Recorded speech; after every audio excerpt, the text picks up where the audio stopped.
Estamos de volta no Manhã Cidade, Renata. Temos pesquisa nova na praça, hein? Eita, Mário Flávio já está de volta aqui ao nosso estúdio para poder comentar essas informações. Mário? Muito bem, de volta aqui, Vitor e Renata. Olha, saiu a pesquisa do Simplex, né, sobre o governo do estado de Pernambuco hoje.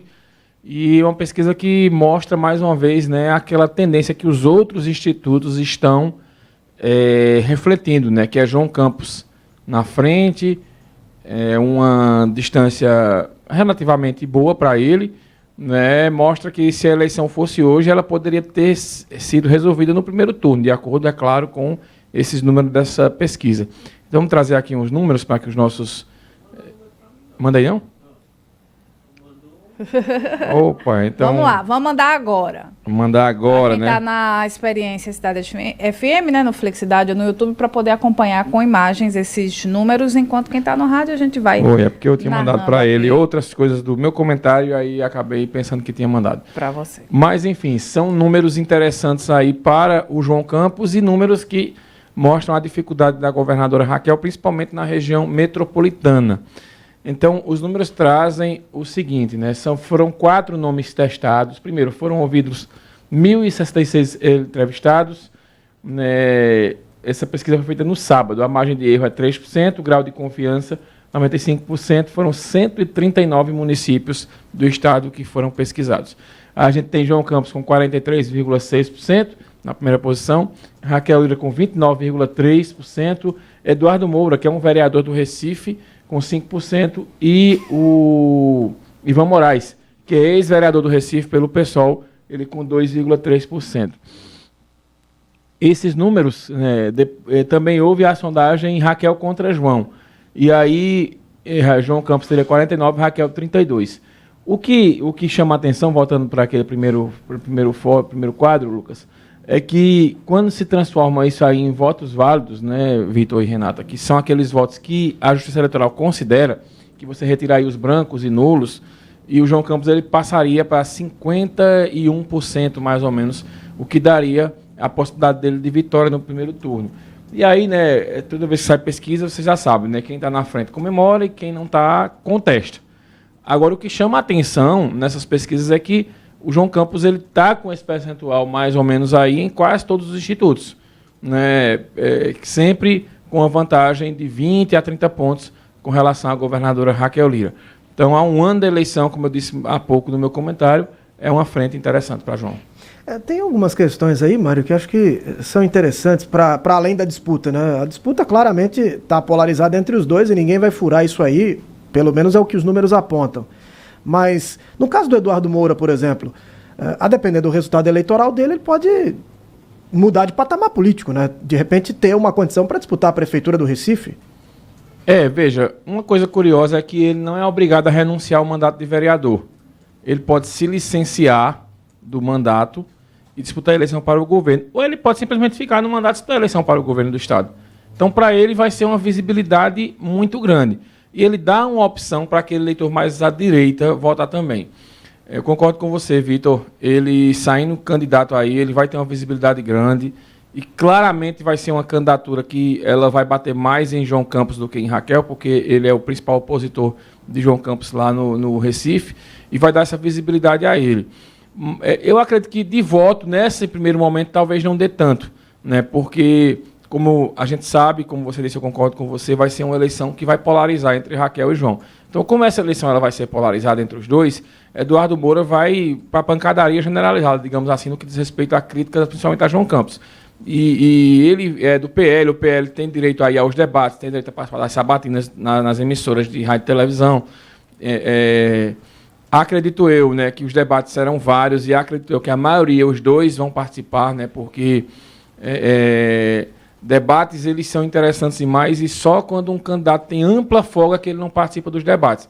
Lembrando que João Campos tinha uma folga muito maior na reeleição dele para prefeito do Recife, ele ainda participou pelo menos de uns 2 ou 3 debates lá na eleição passada. Então, acredito que vai proporcionar isso. Debate resolve a eleição? Na minha opinião, não. Agora, o que ficam são os recortes, né, para usar nas redes sociais para chegar às pessoas, né, que não acompanham os debates, até porque o debate dura mais ou menos 1h30, 2 horas, E nem todo mundo hoje tem mais esse tempo de parar para ficar assistindo. Aí depois tem a repercussão com os recortes. Mas, sem dúvidas, eu concordo com você. O Eduardo Moura ele vai ser um nome bem mais interessante, né, para a próxima eleição de prefeito. Ele se colocando para prefeito do Recife. E com relação a Ivan Moraes, né, um candidato que está no PSOL, vai ficar um candidato mais à esquerda, vai criticar tanto o governo de João e tanto a candidatura de João quanto a de Raquel, mas acredito eu que ele vai ter um foco maior de críticas com relação à governadora Raquel. E eu acho até que no caso do Ivan Moraes, você tem ou espera-se uma mudança de postura do candidato do PSOL, né? A gente vai lembrar lá do Edilson Silva, que foi candidato algumas vezes para governo, para prefeitura, e era um candidato sisudo, né? De críticas muito ácidas e sempre muito fechado, um rosto muito duro. A própria deputada Dani Portela, que disputou há pouco a prefeitura do Recife, também tem uma postura assim bem combativa. Não que o Ivan não seja combativo, mas é um cara mais risonho, né? Mais assim, tem uma postura diferente, se apresenta de uma maneira diferente do que os demais candidatos. Eu falo da postura corporal, sabe? Um cara mais risonho, um cara mais de comunicação, né? De comunicação. Então, é uma mudança... Ele é jornalista, né? É jornalista. Moraes. É uma mudança no perfil do candidato. Não sei se há uma estratégia também para além dos quadros, né, do PSOL, porque a deputada Dani certamente vai concorrer à reeleição, por isso não é a candidata, né? E uma coisa curiosa, veja, Ivan Moraes ele faz um movimento contrário, por exemplo, do que foi a Dani Portela e o Edilson. Eles não tinham mandato. Eles primeiro foram candidatos ao governo, aí ganharam essa visibilidade que você está falando aí do Eduardo Moura, e na sequência eles foram candidatos. Dani foi vereadora do Recife e depois deputada. Edilson foi deputado estadual. Né, depois ele não conseguiu a reeleição, acho que, se não me engano, até mudou de partido, né? Está no PCdoB. Justamente. E aí, o Ivan Moraes não. Ele já foi vereador do Recife e agora ele vai para o caminho inverso. Talvez para recuperar esse espaço perdido, porque aí ele sai, ele ganha visibilidade e na outra eleição, daqui a 2 anos, ele tenta, de fato, quem sabe, voltar um mandato na Câmara de Vereadores do Recife, já que ele não conseguiu se manter lá. Então, eu não sei nem se ele foi candidato. Não foi candidato. À reeleição. Foi não, né? Não. Eu lembro que ele estava descontente com política e tal, enfim, tá voltando aí a disputar um mandato no Executivo. Mas, sem dúvidas, esses 2 nomes, e não só são os 2 nomes, né, Vitor? Porque tem que montar a chapa toda. Tem que ter um vice, tem que ter 2 senadores, pode ter chapa para deputado também. Enfim, é uma conjectura muito grande assim para isso. E essa eleição a gente vai ter poucas candidaturas a deputados, né? Poucas chapas de deputados. A gente vai ter 2 chapões, né? O chapão do PSB e o chapão do PSD de Raquel, mas sem dúvida nenhuma, para esses partidos menores, o PL deve também ter uma chapinha interessante, né? Porque deve eleger ali 4 a 5 deputados. A Federação União, PP também, que é uma incógnita também. Veja, eu trouxe mais cedo no meu comentário aqui, que hoje tem 30 prefeitos fechados com Raquel, de acordo com a pesquisa feita pelo Jornal do Comércio, 30 prefeitos fechados com Raquel e 29 com o João. Veja, está praticamente empatado. Tem 120 prefeitos, mais ou menos, aí, Vitor e Renata, que estão, né, esperando para onde vão. Isso quer dizer que se um prefeito vai ter mais de 100 candidatos, um candidato vai ganhar eleição, a governadora? Não. Se a gente voltar no tempo, isso não significa muita coisa. Por exemplo, Miguel Arraes foi para a reeleição contra Jarbas, ele tinha mais de 100 prefeitos apoiando ele. Jarbas ganhou a eleição. Depois, o mesmo aconteceu com Mendonça Filho. Mendonça Filho tinha a maioria dos prefeitos apoiando ele, quando Jarbas sai para a reeleição, para o mandato de senador e coloca Mendonça como candidato, e Mendonça, mesmo com esse monte de prefeito, acabou perdendo a eleição para Eduardo. Então, assim, isso não quer dizer muita coisa, porque os prefeitos, o voto da população vai de acordo muito com o que é o cenário indicado pelas pesquisas. Se tem um prefeito com um candidato muito na frente, acaba que o prefeito faz um certo corpo mole no momento da eleição. Mas falta muito tempo ainda, vamos aguardar. Agora está claro, o forte de João Campos é na metropolitana e no sertão, o forte de Raquel é no Agreste. Então, Raquel vai ter que crescer na metropolitana, principalmente, que é onde concentra a maioria dos votos aqui de Pernambuco. O Mário, eu estava conversando aqui com a Renata, a gente pode falar da treta do fim de semana, não? Vocês lembram? Qual foi? Eu gosto de treta. Vocês lembram há algumas semanas que a gente teve aquela discussão do Valdemar Costa Neto com o Eduardo Bolsonaro? Sim. Que o Valdemar disse, olha, se ele quiser ser candidato à presidência, ele vai matar o pai. E aí o Eduardo foi lá e disse que era canalice. E o Valdemar respondeu que canalice era achar que tinha voto, e o voto não era dele, era do pai dele. Enfim, foi uma treta que a gente teve algumas semanas.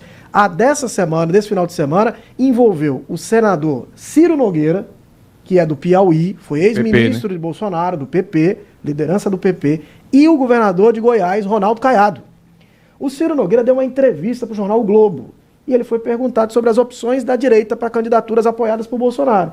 E ele disse, olha, só existem hoje duas alternativas. O Tarcísio ou o Ratinho Júnior. Então ele rifou a possibilidade de candidatura do Caiado, sem nem mencionar o Ronaldo Caiado como opção, também sem mencionar o Romeu Zema, governador de Minas Gerais, que também pretende, né, já é pré-candidato, já anunciou a pré-candidatura, e questionado sobre Eduardo Bolsonaro, que também se apresentou como uma candidatura, disse que não era possível, que não era viável, que o Bolsonaro não cogitava essa possibilidade. Então ele se apresenta nessa entrevista ao jornal O Globo como porta-voz do Bolsonaro. O Ronaldo Caiado foi às redes sociais e deu uma resposta duríssima. Como a gente diz no popular, pegou a. Pegou a, mas ele entrou muito duro. Olha a resposta. A ansiedade de Ciro Nogueira em se colocar como candidato a vice-presidente do governador Tarcísio é vergonhosa e algo tão gritante que ele já se coloca como porta-voz do presidente Bolsonaro, o que ele não é. Tem um momento que ele fala que o Ciro Nogueira não tem nem força no estado dele. Olha aqui. Ele está mal mesmo nas pesquisas lá. Antônio Carlos Magalhães nos ensinava que para ter voz nacional é preciso ser respeitado em seu estado. Lembro ao Ciro que tem 88% de aprovação em Goiás nos últimos 3 anos, a maior entre todos os governadores. As mesmas pesquisas mostram que Ciro Nogueira não tem força sequer para se reeleger senador no seu estado, nosso querido Piauí. A direita está muito exposta, né, Vitor? Porque como o Bolsonaro está nessa situação que não pode ser candidato e condenado, ainda mais, né, na iminência aí de ser preso, né, então eles ficam batendo cabeça, né, principalmente pelas questões das vaidades. Veja, a gente comentava aqui, se você voltar um pouco no tempo, a gente comentava aqui que a direita tinha pelo menos 5, 6 prováveis candidatos. A esquerda não, só tem Lula. E esse quadro continua. Só que o problema de você ter um monte de candidato é que há uma fragmentação. Eu acredito, veja, o Tarcísio disse semana passada que não é candidato. Eu desconfio. Eu acho que isso é mais uma jogada. Veja, o cara sai da casa de Bolsonaro e dá uma entrevista na frente da casa de Bolsonaro e diz, eu não sou candidato à presidência, sou candidato à reeleição. A gente já viu vários momentos de político como esse. O próprio Bolsonaro pode ter, vai lá fora, diz que não é candidato. Quando chegar na hora certa, a gente lança teu nome. Eu acho que Tarcísio pode ser um candidato à presidência. E tem 2 nomes da família Bolsonaro para vice, né? Alguns defendem a Michele, outros defendem o Flávio Bolsonaro. Assim, são 2 nomes muito mais leves do que o Eduardo Bolsonaro, que é um doido, né? Um doido varrido.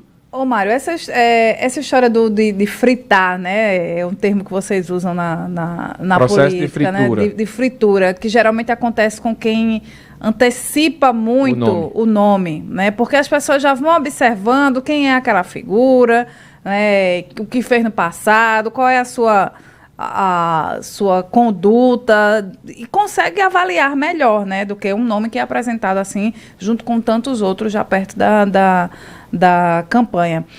Isso acontece mesmo por essa análise dos eleitores ou porque os adversários já ficam ali preparando uma tocaia para que esse candidato não vingue, esse possível candidato não vingue? Veja, um pouquinho de cada coisa, Renata. Quando o candidato, o nome não tem expressividade, aí você coloca um nome lá que é um nome que é querido pelo povo, por alguma comunidade, às vezes é um empresariado que quer um nome, e aí coloca um nome para ver como é que esse nome fica. Joga na jaula dos leões, digamos assim, né? E às vezes a política ela trabalha muito com as vaidades das pessoas, né? E aí você vê que o Tarcísio está mostrando que, teoricamente, ele não estava muito preocupado com essa candidatura. O nome mais forte que eu acho desses aí, se você me perguntasse, seria para mim a Michelle Bolsonaro. Eu acho hoje que era uma candidata mais, digamos assim, que, por exemplo, é muito delicado, né, para você ir para um debate, né, com, por exemplo, Lula, com Michelle Bolsonaro, porque até uma fala que você fizer mais pesada pode ter conotação machista e tudo mais. Agora, se você analisar como o Tarcísio vem bem nas pesquisas em São Paulo, então ele era o nome para ser candidato, até porque o empresariado gosta muito de Tarcísio. Nesse momento, essa história de Trump, logo ela vai se acalmar das tarifas, eu acho que vão encontrar um termo, então essa história vai passar. O governo teve uma melhora de avaliação, aí eu ainda acho cedo para dizer, olha, que a chapa de Lula, por exemplo, vai ser mantida com Alckmin. São muitas variantes que devem acontecer. E eu acho que a direita ela deveria ter mesmo 4 ou 5 candidaturas, desde que, num segundo turno, essas candidaturas elas se unam em torno de alguém para disputar contra o presidente Lula, se ele for candidato mesmo à reeleição, né? Mas a gente percebe o seguinte, Renato, esses nomes que são colocados aí para esse chamado processo, às vezes nenhum outro vão rolar. De repente, Zema está colocando o nome dele, Zema pode ser candidato a senador em Minas Gerais. Ele pode nem ser candidato à presidência. O Caiado, o movimento natural dele seria um candidato ao Senado. Mas veja, vocês tinham quantos anos em 1989? Eu estava nascendo. Eu tinha 6. Então veja, Ronaldo Caiado foi candidato a presidente em 1989. Contra Lula, inclusive. Sim. Naquela eleição que Fernando Collor foi... Tem aquele vídeo, né, que percorre as redes sociais, hora vez aparece, né? O Caiado querendo que o Lula faça uma pergunta para ele e ele diz para o Caiado, quando você atingir 1% das pesquisas... eu faço. Aí eu faço a pergunta a você. Então veja, são 2 candidatos, né? Eu acho que serão os 2 decanos, digamos assim, na eleição. Lula e Ronaldo Caiado, né? Na eleição do ano que vem. Então... o fato também do Ronaldo Caiado ter 80% de aprovação em Goiás não quer dizer que ele vai ter nem 10% na eleição para presidente, né? Porque ele só é conhecido em Goiás, ele não é conhecido no restante do Brasil, né? Porque ele passou muito tempo sendo deputado, senador, até virar governador. Tem um trabalho que é bem avaliado em Goiás? Tem, mas a eleição nacional é outra coisa, principalmente num país polarizado como a gente está, como é o caso do Brasil. É um país altamente dividido. Veja, o governo teve uma melhora nas pesquisas, o Lula teve uma melhora na avaliação, mas é sempre naquele teto ali de 50%. 50 aprova, 50 não aprova. Então, o país ainda está muito dividido com essa relação aí, com essa questão. Então, quando chegar no momento da eleição, num primeiro turno, talvez alguns eleitores corram para um outro, mas o que vai ganhar a eleição, Vitor, é o candidato que conseguir evitar a abstenção, que conseguir evitar o voto nulo, o voto branco, que foi muito alto essa votação na eleição passada.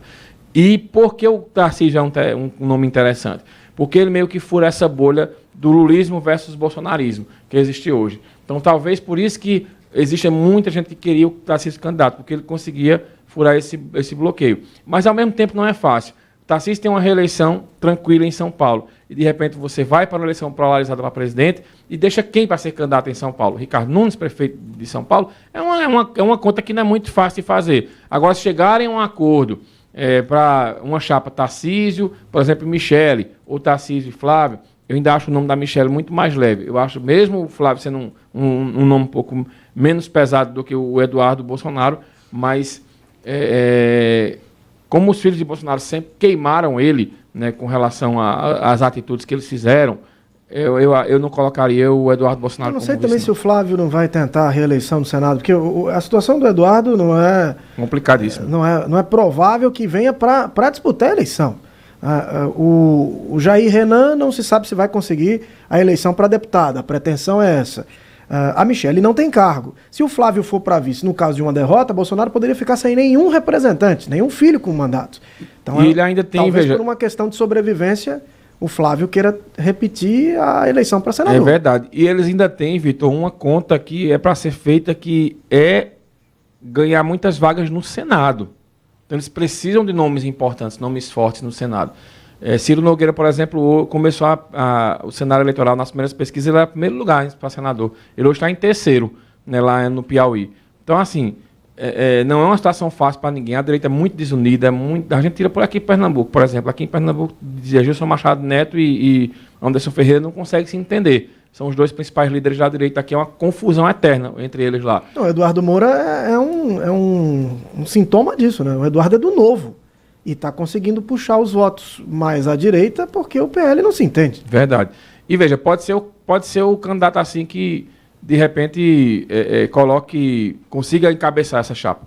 O Eduardo Moura, e a confusão vai ser os dois senadores, né? Gilson Machado e imagine um palanque, uma situação com duas pessoas que não se falam, que não se gostam, que é Gilson Machado e o Anderson Ferreira. Ainda tem que escolher o vice ou a vice. Enfim, é uma engenharia que não é muito fácil. Eu acho que o Anderson tem a esperança de costurar com a governadora Raquel. Eu também. Inclusive, ele teve num momento de apoio para Raquel, né, no momento que Raquel conseguiu ir a Jaboatão, ele esteve lá, mas já tem uma ciumeira com relação, por exemplo, Mano Medeiros, que é uma cria de Anderson Ferreira, que quer colocar a esposa para ser candidata a deputada, e aí, né, o vereador Fred Ferreira já foi lançado a pré-candidata a deputada estadual. E aí, é uma engenharia que não é fácil, Vitor. Você mexer com ego, com vaidade, você mexer com a construção de chapas, quando tem uma pessoa dizendo, tu é candidato, tu pode ganhar, vai lá, e a pessoa coloca na cabeça, aí vem o outro e diz, mas bicho, eu te coloquei aí. Veja um exemplo, Cupira. Zé Maria, ex-prefeito, e o Eduardo Lira, que Zé Maria elegeu o Eduardo e os dois não passaram nem 3 meses para romperem politicamente. É muito difícil, você manter uma aliança política não é uma coisa fácil, não, principalmente porque fica muita gente buzinando. Lembrar aqueles desenhos antigos, ficava um demôniozinho no ouvido e um anjinho no outro.